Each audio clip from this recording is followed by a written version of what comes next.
तर नमस्कार, माझं नाव आहे प्रिया आणि मी परत एकदा स्वागत करते आपल्या छोट्याशा ब्लॉगमध्ये.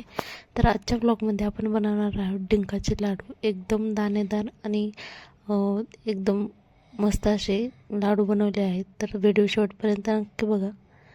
तर यासाठी मी सगळ्या गोष्टी पावशेर घेतलेल्या आहेत. तर ही खारीकची पावडर आहे पावशेर आणि खोबऱ्याचा खीस पावशेर, डिंका आहे 100 ग्रॅम, त्यासाठी पावशेर बदाम, पावशेर काजू आणि थोडंसं खजूर पण घेतलेलं आहे. त्या सगळ्या वस्तू अंदाजेच घेतलेल्या आहेत, म्हणजे तरी पण आहेत पावशेर अशा. खसखस आहे, पिस्ता आहे, अजून थोडेशा म्हणजे 10 अंजीर घेतलेत आणि बडीशोप पण घेतली. तर अक्रोड आणि मनुके असं एवढं सगळं सामान मी घेतलेलं आहे. तर बघूया आपण. सगळ्यात अगोदर तर खसखस भाजून घ्यायची. जे काही कोरडे जिन्नस आहेत तेच अगोदर भाजून घ्यायचे. तर खसखस भाजून घेतली, त्यानंतर लगेच बडीशोप पण भाजायची. तर पचनशक्ती सुधारण्यासाठी बडीशोप चांगली असते, त्यामुळे त्यात ॲड केली होती मी. तर बडीशोप हे एकदम हलकं एक मिनटं जरी परतलं तरी होऊन जाईल. आणि त्यानंतर लगेच खोबऱ्याचा खीस मी भाजून घेण्यासाठी घेतला. तर ह्याला पण खूप जास्त वेळ लागत नाही. 2 मिनटासाठी जरी आपण त्याला हे करून हे केलं ना, तर गरम केलं तर खूप छान हे होईल. तर एकदम थोडंसं त्याचा हलकासा असा कलर चेंज झाला पाहिजे. तर ही पावडर मी रेडीमेडच आणली होती, खारीकची पावडर आहे ती. त्याला पण 2 मिनटासाठी फक्त हलकं असं हलवून घ्यायचे.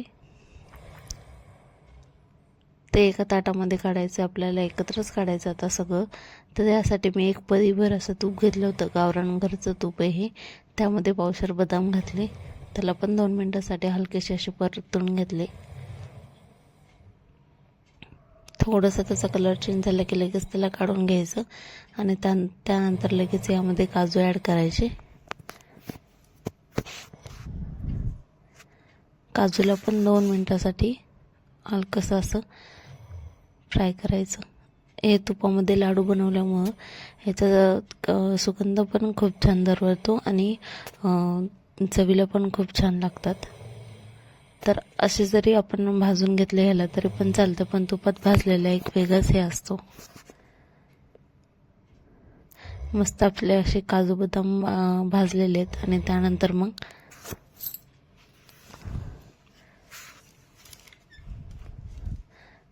यामध्ये पिस्ता, अक्रोड आणि अंजीर हे 1-2 मिनटासाठी मी परतून घेतलं होतं.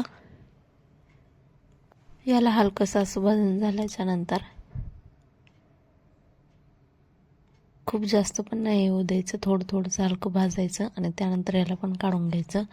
तर आता ह्या सगळ्या वस्तू आपल्याला मिक्सरमधून काढून घ्यायच्या आहेत.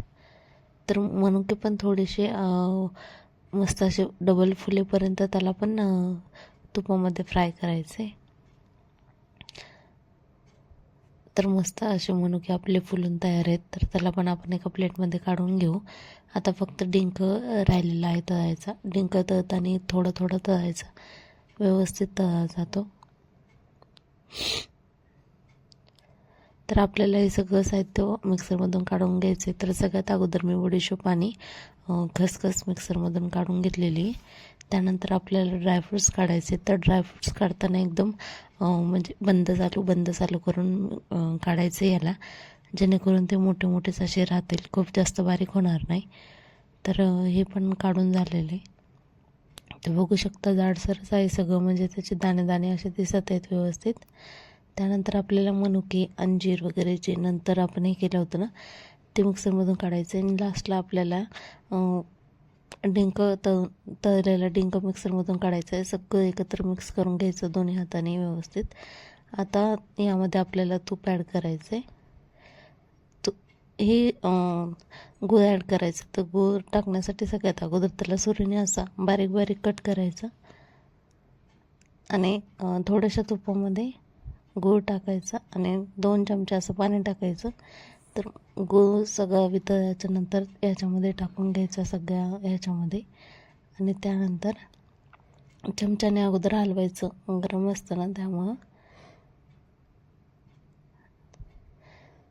सगळं आपलं आता तयार आहे. डायरेक्ट ह्याचे लाडू बांधायचे. तर खूप मस्त झाले होते हे. तर डायरेक्ट आपल्याला लाडू ह्याचे वळता येत होते. अशा पद्धतीची ह्याची कन्सिस्टन्सी करायची. थोडंसं तूप पण वरून अजून तुम्ही ॲड करू शकता. तर तुम्ही बघू शकता लाडू आपले बनत आहेत व्यवस्थित. तर खूप छान झाले होते लाडू. व्हिडिओ तुम्हाला कसा वाटला नक्की सांगा. व्हिडिओ आवडल्यास एक लाईक करा. चॅनलला सबस्क्राईब केलं नसेल तर सबस्क्राईब करा. धन्यवाद.